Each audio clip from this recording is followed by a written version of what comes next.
E o catálogo que agora apresentamos pretendeu, desde a primeira hora, refletir a narrativa e a gramática expositiva patente nos diversos núcleos que estruturam a exposição, terminando na secção O Símbolo, que alude aos caminhos de memória, história e comemoracionismo de que a personagem tem sido alvo de um e do outro lado do Atlântico.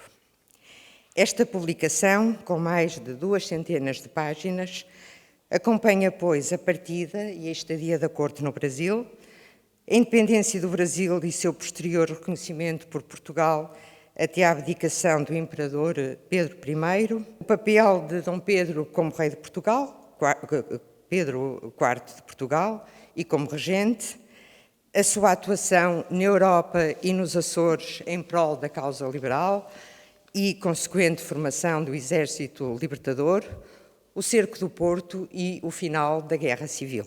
Termina com alguns traços da sua vida pessoal, o breve regresso ao Porto, acompanhado de Dona Maria, e a sua morte, esclarecendo aspectos como a doação do coração à cidade ou a transferência dos seus restos mortais para o Brasil em 1972.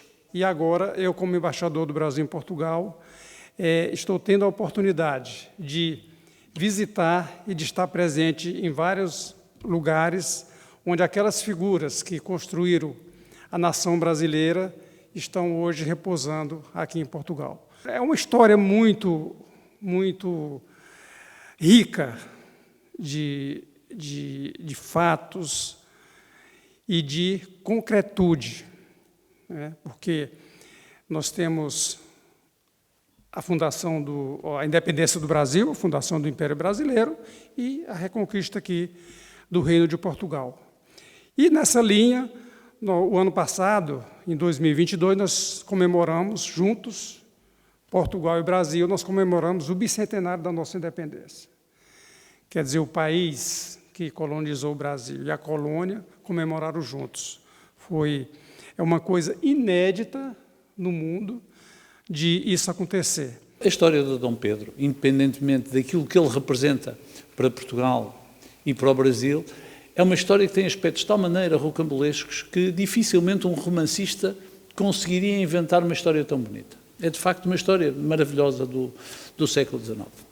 Por alturas de 1820, de alguma maneira, no Porto, havia o sentimento, entre outras razões, e havia muitas outras razões, a presença britânica aqui, a humilhação que havia relativamente aos militares portugueses que estavam sob comando dos ingleses, mas havia, acima de tudo, um sentimento de que, de alguma maneira, a relação colonial se invertera.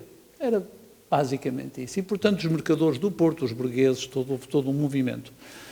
E isto acaba por resultar, de facto, numa história que depois aqui é contada e que resulta depois na independência do Brasil e, finalmente, depois no regresso a Dom Pedro, com todas as vicissitudes e com o cerco do Porto e com a vitória dos movimentos liberais e do constitucionalismo em Portugal. A Câmara do Porto não podia deixar de contar esta história, até porque poucos a quiseram contar. É manifestamente, eu devo dizer que é muito surpreendente e incomoda muito. Aliás, quando abrimos a exposição de 1820, tive a oportunidade, na altura, de falar com a comissão que havia sido nomeada pelo Parlamento, a perguntar porque é que tinha sido dado tão pouco destaque à Revolução de 1820. Não sei se foi por ser do Porto, não sei se é por ter sido uma revolução liberal, que hoje parece um nome proscrito, o liberalismo na altura era uma coisa diferente. Aquilo que sucedeu, por exemplo, com a ida do coração ao Brasil e o seu regresso, o Sr. Embaixador fez o favor de acompanhar o seu regresso, levantou mais questões sobre se estávamos a interferir na política do Brasil, que não estávamos, se por acaso o coração havia de voltar ou não havia de voltar, e por acaso voltou, do que propriamente um interesse sobre o momento histórico, sobre a questão e a forma como ele foi sentido no Brasil, e eu senti isso. E senti isso de pessoas de todos os quadrantes políticos. É muito importante que não tentemos esquecer, apagar a história, e que não tentemos sequer interpretar a história à luz dos conceitos de hoje. O anacronismo é o maior perigo com que nós nos deparamos se queremos ser uma sociedade que, conhecendo o seu passado, olha ao seu futuro.